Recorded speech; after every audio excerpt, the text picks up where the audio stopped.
尽管离家让我心碎，我想告诉你，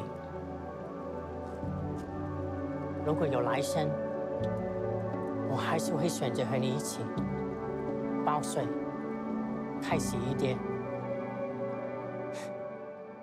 It hasn't even been 1 year since the film has been released, but this film has changed me so much than any other film that I've ever seen. There's a quote I've heard before: when it's good, cinema can be one of the most important things in a person's life. A film can be a catalyst for change. You witness this, and it is an incredible spiritual experience that I never lived before. It is surprising because of all the films I've watched, as far as I could remember, there's no film that gives me this kind of feeling.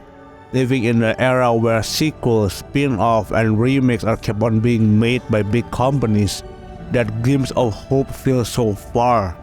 Even so, if it really did touch my heart, it didn't give me a long-lasting impression, much more to change myself as a man.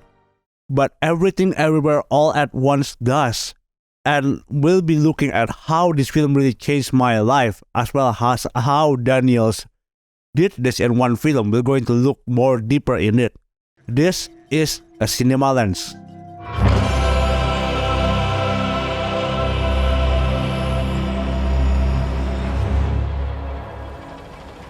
This is a film account, and it feels wrong not to talk about how EEAAO doesn't at the very least impact me on my perspective on the film industry. And also, EEAAO is a film that I had actually missed to feel that kind of feeling. Hollywood film tends to rely on past data to see what is success or not. And actually, this practice had influenced a lot of film industry, including my home country, Indonesia. That's the reason why sequels, spin-off will always dominate the box office rather than the original ideas, with a story formula that we have been seeing all over and over and over and over and over and over and over again. What I'm trying to see is freshness, originality, a film that could strike my emotions. Of course, in the industry span 100 years ago, there are millions of films out there where the ideas had all been made, not to mention trillions of ideas in the pitching room and in the production room that hasn't been published until now. You see, EEAO itself couldn't be considered as an original concept. The concept of multiverse itself has existed since the 1990s, such as films like Run Lola Run, and it is once more popularized with the existence of superhero cinematic universe. But talking solely about the multiverse, the concept had always been used about good versus evil. It will be about a character who have to face their own self, perhaps the worst self of them, and have to fight for their own good, or just Easter egg and fan service to make people excited. And there's EEAO opening the new gate to make a fresh story about the multiverse, telling a story about living with ADHD, creating the feeling of an internet era, generational trauma between parents and children. You have to try and eat healthier. You are getting fat. Life where nothing really matters is linked with mental health. As what I've watched so far, there is no film that delivered this kind of theme and messages using the concept of multiverse, and that's really eye-opening. The term cinema is absolutely understandable at this point. These days, a lot of filmmakers seem to have lost their passion to tell a story, trying to follow the trend of what is popular and also just being hired to making cash grab films. That's why most of the films we saw today felt the same, because there's just no creativity on telling a story. EEAO shows that even when there's a million films out there, there's always a story left to tell. It might not be perfectly original, but it is okay as long as there's a clear message that you wanted to deliver. And perhaps brilliant execution could play, such as having two rocks communicating using text only.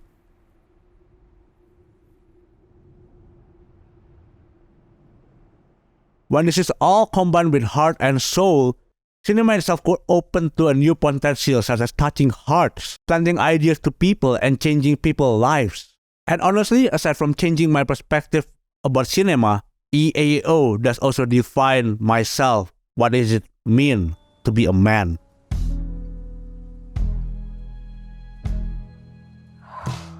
Okay, how do the media usually portray men?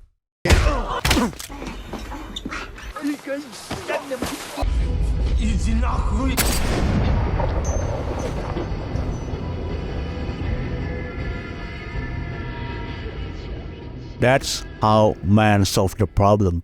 You can even see alpha men also solve the problem in the same exact way, using violence, which society also could perceive as a masculinity. But when you look deeper, does it really solve the problem in the film? The everything bagel, which Joy saw that whatever we did, nothing really matters in this world, symbolized an internal problem that Joy faces: depression and existential crisis.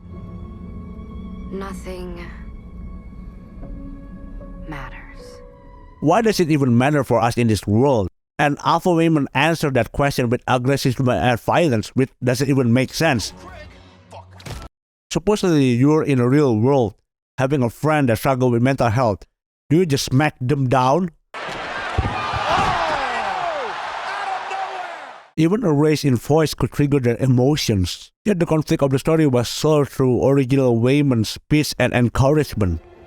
Please, be kind. Especially when we don't know what's going on. Which affect the heart of Evelyn trying to fight like him. And credit to the Daniels and Ki Hee Kwan to deliver one of the most powerful dialogue. It could turn cringe actually, but they deliver one of the most heartful messages. Not 5 minutes into the film, you could already see the goofy personality of original Wayman, which in other films is always presented to be irritable, annoying character for the purpose of delivering one-liner jokes. 哇，这个电梯好快哦！ And who the hell wanted to be this kind of man? But it's just amazing how affectionate the original Wayman Wang is, and drives me to change to become a better man. If you're a man, try to relate yourself how many times you've been challenged to do naughty things from other men. Challenged to smoke, hitting up a random people, or just hitting up a random girl in a bar, or perhaps being looked down, looking as a pussy because you're still a virgin. Being strong, dominant, that's the image of man. Because I'm a man, I have to be calm in every emotion. Because I'm a man, I have to look mysterious. Because I'm a man, I can't act like a girl, which means I can't really look like a forgiving and very kind man. But that's bullshit, okay? That is so bullshit. You see how the original Wayman solved this problem by being kind. And being kind doesn't mean that you're a coward. Instead, being kind is harder than just being tough. And you see how affectionate Wayman's action to Evelyn, being able to stop Jobu Tupac's action and saving Joy from being sucked into the dark black hole of the bagel. It doesn't just help Evelyn and Jobu from their crisis, but perhaps also save me from that toxic identity. We can do whatever we want. Looking back, there's just a lot of instances where I thought being a man, acting as a man, could really solve the problem, but actually it adds more problem. Acting as a man isn't really a solution, but being a man will be more precise, which is being a kind, forgiving, caring man to solve problems. Of course, I wouldn't say that I've reached that perfect realization yet, but at the very least, it changed my perception and I'm striving to be that kind of man.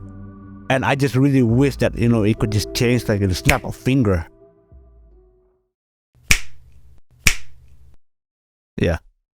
Yeah, I wish. I just wish that.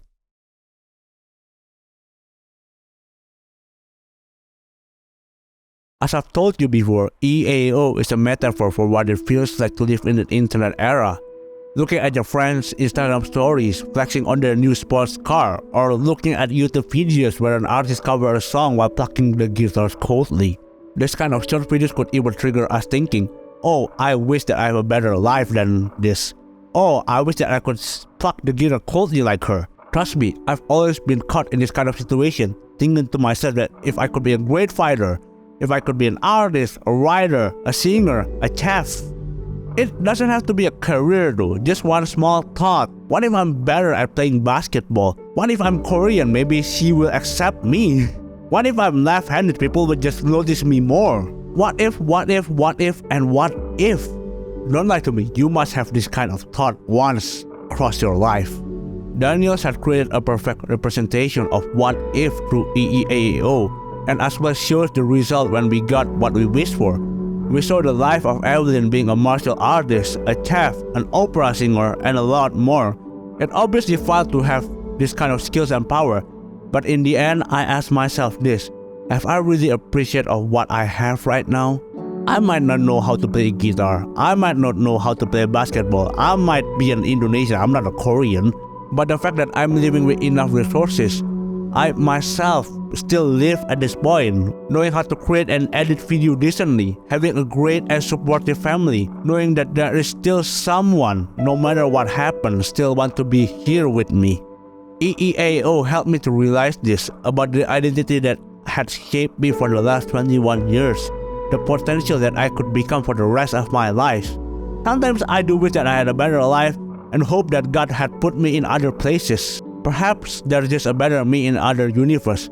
But after watching this film, having this kind of life actually isn't bad at all, and even if I'm being reborn, I won't change a single thing of what had happened in my life. The only thing I could do now is just live to the fullest, and hopefully I could change to be a better future of myself.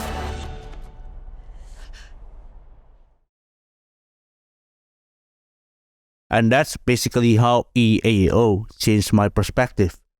Going back to the statement of Gael Garcia Bernal, there's no denying that cinema could change life for the better, but mostly the thread that I just see right now is how the cinema only changed the filmmaking landscape.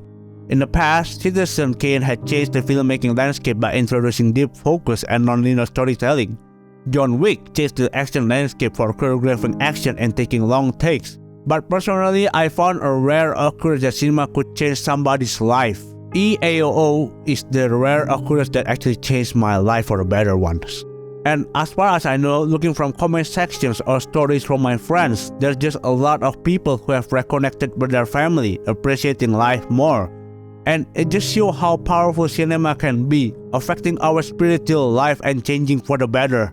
But of course, cinema itself could be a personal experience, and I'm curious of how there are other films that changed your life. I would like to know in the comments down below, and I would be glad to read your story. As usual, subscribe to this channel for more, and I would like to hear your story also about how films could change your life in the comments. That's it everyone. Good morning, good afternoon, good evening, and good night.